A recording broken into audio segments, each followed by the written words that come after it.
everyone, Miss Carrie here from Miss Carrie's Creations. Today I'm creating a summertime scrapbook page for Bramble Fox using a mix of perspectives, including the endless summer title from the July Fox box. I'm going to be recording some memories of the first time we spent the day with our soon-to-be son-in-law. I will be using that endless summer title from the July Fox box, along with some book plates and these arrows. I've also grabbed this sweet little camera and some paper snips that I want to add to the page. These photos have quite a bit of blue in them and some pine trees in the background.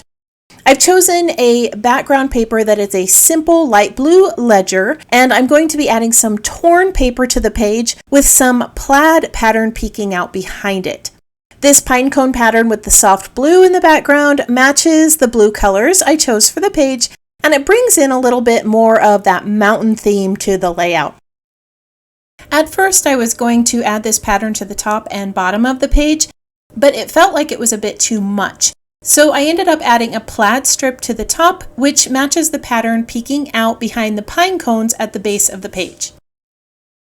I do want to add a little bit of color behind the photos, so I'm marking the space with a pencil, and I'm going to prep this with a little bit of clear gesso before I add some watercolor.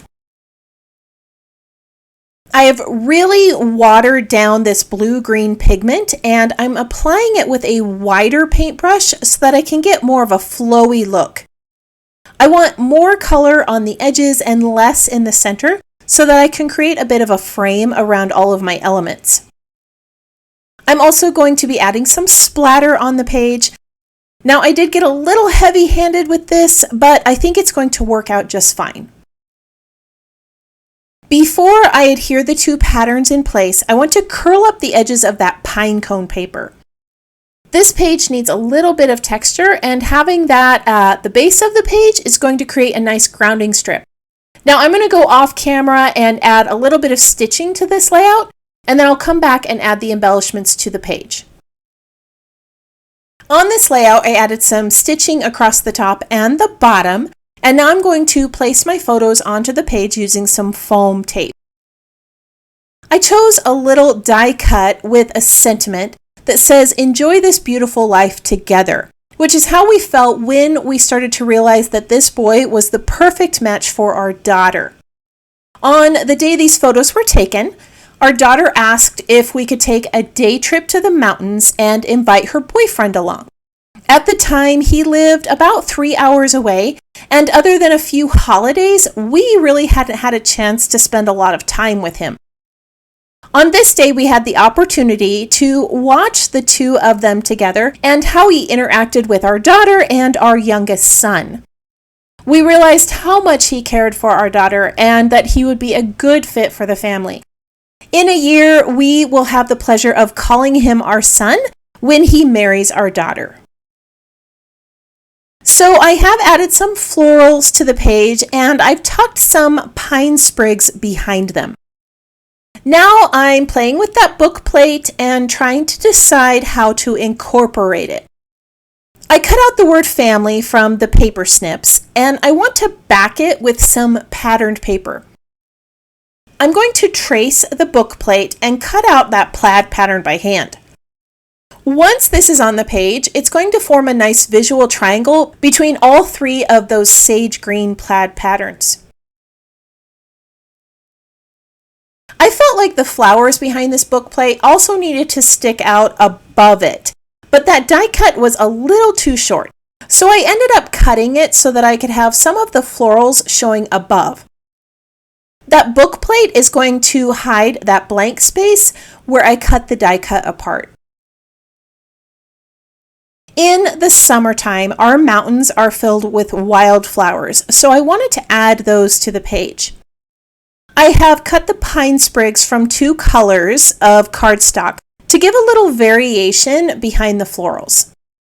The mix of cardstock and printed die cuts gives a nice contrast to the page. On that left floral bundle, there was a really bright orange flower, and it wasn't quite fitting with the layout. So I ended up placing a lighter blue colored flower over the top to soften that element a little bit. Now, I really wanted to use that word family on the page, but right now it's just kind of floating inside that book plate. So I ended up moving it to the side of one of the photos and made it look like a little tab. Inside the book plate, I ended up putting the words happy heart.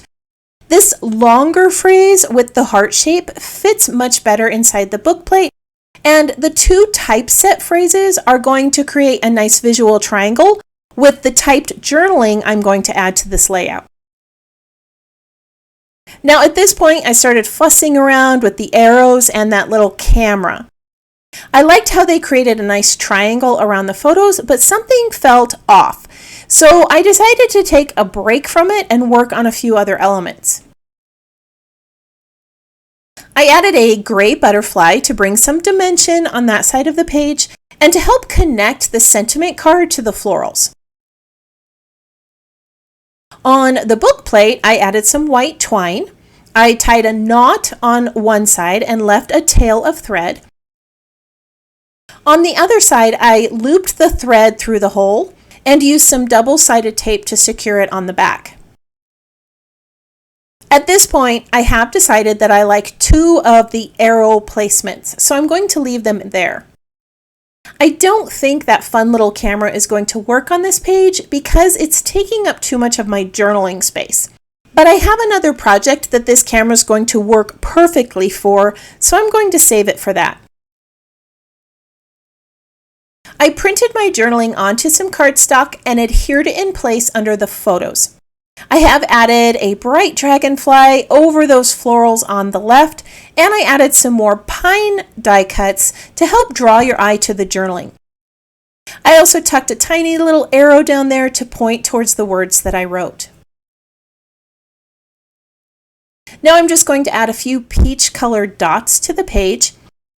This helps bring some of that peach color from the flowers to other areas of the layout. All right, let's take a look at the completed page. This layout tells the story of when we took a trip to the mountains, so I incorporated some elements like pine cone paper, wildflowers, and insects. I wanted to create a page with phrases and words that helped tell the story of the photo. I chose the Endless Summer title, a few phrases from the page snips, and that sentiment with the florals. I tied everything together with the pine die cuts, arrows, and peach dots. I'm going to share some close-up photos of this layout so that you can see all the lovely elements on the page.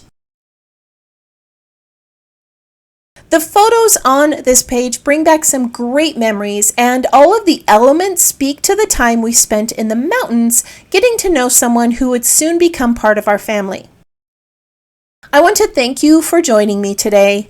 I hope that this project gave you some inspiration for using that July Fox box title and a few other elements that you might have in your collection. If you are not a subscriber of the Bramble Fox box, I have put a link in the description below so that you can learn more about this subscription. If you are one who likes to pin projects to inspiration boards, I have placed these photos on my website so that you can grab those still shots there. I hope that you have a wonderful week, and I can't wait to see what you create.